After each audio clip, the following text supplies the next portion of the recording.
My brain is mashed at the minute. I literally cannot think. I've been trying to do this same video 4 times over. I'm exhausted. I keep having lucid dreams at night for the past week. They've been so lucid, and time is different. Time is different in a lucid dream. Usually I'll have a dream, right? I'll sleep and it'll feel like 40 minutes and then I'm awake and it's the morning. Lucid dreams are different. My mind is active for hours, like hours on end. They don't leave off. They've been ramping up more and more. So I'm tired, I'm exhausted. I can't speak, I can't talk properly, which has always been an issue anyway. But I need to do this video. I need to get this out of my mind because I can't get it out of my head. Self-identity, all right? It's something that the first video I talked about, Alfie, fuck off. First video I talked about was self-identity, and I was struggling with the idea, what is self-identity? How do I use it towards anything? How do I use self-identity? What is it? I figured it out. I ain't figured it out, but I've got a step closer. I met one of my mates yesterday and somehow briefed the topic of how important self-identity is. With what I was saying in yesterday's video, right, about truths, perceived truths, and how we relay them off to people, and understanding your own world before you can understand someone else's, yeah, that is self-identity. If one of the reasons why I'm able to connect with people so well, and it's one of the reasons why it's my favorite thing to do. I like connecting with people. I like having one-on-one deep conversations. It's inspiring to hear someone else's story. It's inspiring to know where they've come from, what they've seen, what they're doing, how they're thinking in life. And some people are fucking awful, but there's always reasons for it. There's an explanation for everything. Oh, Mara, be quiet, you knob. But one of the reasons why self-identity is so important is because if I didn't know how my own brain worked, what was going on up here, how would I be able to know what's going on in someone else's mind? Someone else's mind is like Pandora's box, yeah? You open it and you're just lost. You don't know what's in it, but if you open it, you release all sorts of shit and hell. For me to be able to understand and connect with someone for what they've gone through, it takes a very special level of self-identity.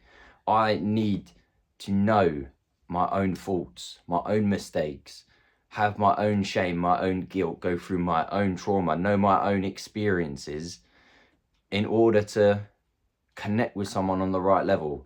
If I spend my entire life and all of my time pushing away everything that's happened to me, how am I going to be able to evaluate fully going forward, right? You've got to think, let's say we got the present, let's say we got the past, the present, and the future. Every action that we make in the present is derived from what's happened in the past. It all comes backwards. All comes from our experiences, what we've seen, internal, external factors, genetics, where we've grown up, the people we've grown around, how they've been influenced.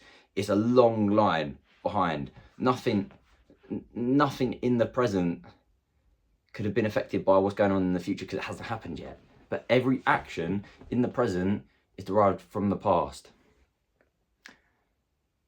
And then what happens? Your present then builds your future, yeah? If you're overly negative and you're thinking shit all the time and you're depressed and everything that you're doing, you're clocking in a bad mindset, it's just going to set you up worse in the future. That's not what we want. In order to feel good in the present, you need to relive the past. You need to understand the past.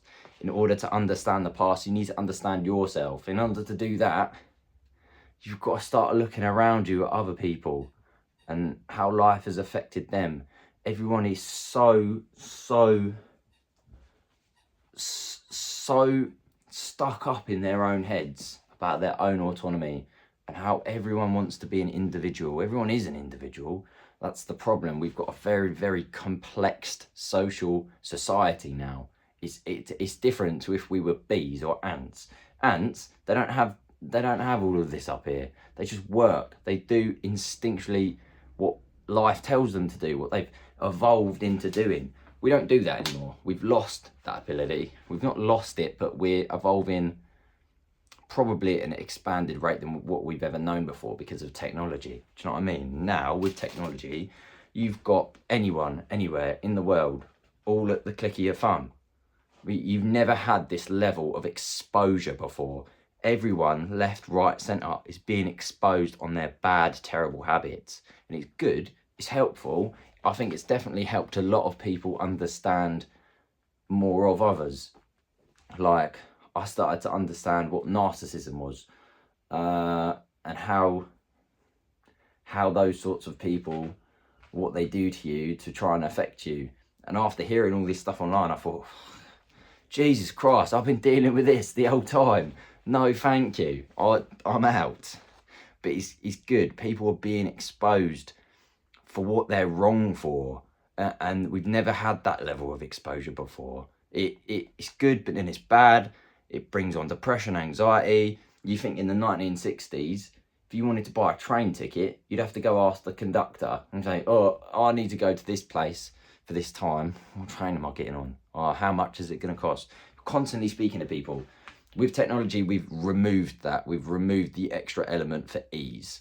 Unfortunately, what it's done is it's brought on less mental restraint, because now I don't have to go talk to a random person. I don't have to put myself in a situation that I'd be uncomfortable with at first, but the more times you're uncomfortable and more times you're exposed to it, the more your confidence grows. It's all a skill.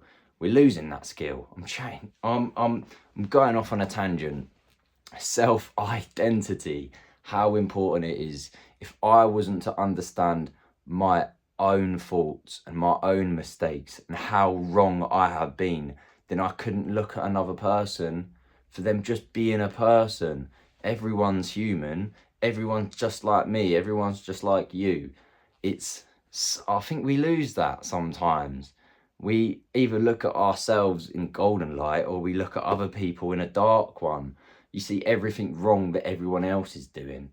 And you're never at the forefront of the experience of the things that you've done to upset other people, unless they call you out on it. And most of the times, people get defensive about it. They don't like being shown up where they've been going wrong, which I think is, obviously it's fair enough. I get it, I do get it, but there's a level that we need to move past there, because if you're spending 24/7 around someone, interacting with someone, your mum, your dad, your brother, your sister, your dog, like, you should both be able to freely express how that other person is affecting you without it coming to some fucking massive argument. It doesn't need to be like that. People are stuck on such a bad wavelength that it's just affecting our everything. Our whole entire society is deprived of people who have been fucked over, either in their past, by their parents, by a career, and they just decide to repeat those actions. It's not something that you've learned. You haven't learned that yet. It's all you know, but the only way that I can really describe it is against AI, yeah? AI is smart. We all see it's smart, but then obviously it has the fundamental flaws of, if it's not been taught to deal with that certain situation a certain way, then it's just going to keep repeating the same thing over and over again. It is all broad walks. It's all planted in a system, yeah? Human brains are the exact same thing. It's just not binary. We've got your parents. They're the most influential people in how you act as an adult, and then we've got you, because depending on how they are, how they work, what they've done to you, what they've done around you, all implements into how you act as an adult. A lot of people don't see that well enough. A lot of parents don't see that well enough. A lot of parents see their child being naughty and blame it on them. What are you talking about? It's not their fault. You've taught them the lessons of life that have made them exactly like that. It wasn't them that's done this out of nowhere. You have to remember that new minds, fresh minds are learning. Everything is so important to them. You give them even the tiniest amount of backlash, they're going to move it forward. They're picking up everything and reacting to what's going on. They don't know anything. Everything is new and then everything is repeating. We're just like AI. A lot of people come here with trauma and they're trying to express themselves. They're trying to move forward in a way that they believe is right. But unfortunately, they fall short because they've not been taught their own way of thinking. It's so important to learn yourself, learn your habits, learn who you are, learn why you are, because then you can get down to the brass tactics of why you're acting like this. I done this when I was 17. I realised I was overdoing it on drugs because I just wanted to hurt myself all the time. Like, it just wasn't needed because I hadn't been taught anything else. But something flipped in me and I went, I don't want to do this anymore. I don't want to be this person, because everything that's happening around me that I'm blaming on every external factor, it's not that, it's me. It's my fault. I need to look into myself to change my circumstances. I'm here, what am I, 21, almost 22. 4 years, it's been 4 years. I'm still learning, but I'm doing it every single day. Every single day I'm trying to learn to be better because it's all I can do. It's all anyone can do until you find it for yourself, until you look into yourself and you start to think, why am I doing it like that? Who's taught me this? You have to remember sometimes feelings that you feel are inherited. They're not yours. Sometimes you can have a parent who's full of shame, who's full of anger, who's full of sadness, and they don't know what they're doing, but they project that onto their children. Their children pick it up and they bring it with them into their 20s, their 30s, their 40s. You've got 40, 50-year-old men, women that are still going through the same exact patterns that were taught to them as children because they don't understand that they can learn out of it. And it's like an AI. It's not going to do it until it's given the prompt. Sometimes it depends on the people that you surround yourself with. Sometimes I think as humans, it can't come from you. It's all got to be external factors. It's all got to be what you watch and see. If you've never, ever thought of it before, you never knew it was an option, it's never going to come from your head. But now with the internet, we've got so much power to share. We've got so much happiness to give. We've got so many people who are going through so much shit and trauma, and they don't need to. Why? I don't want people like that to go through that. I want people around me to feel like that. I want people around me to grow and prosper. I want to live in a community where we all work for each other. You can't do that nowadays because there's too many people. You think, if anyone's ever heard of Dunbar's law, Dunbar's number, it's basically saying there is a maximum of 150 people that you can know before socially you start draining out. Yeah, it starts affecting you and you can't deal with it.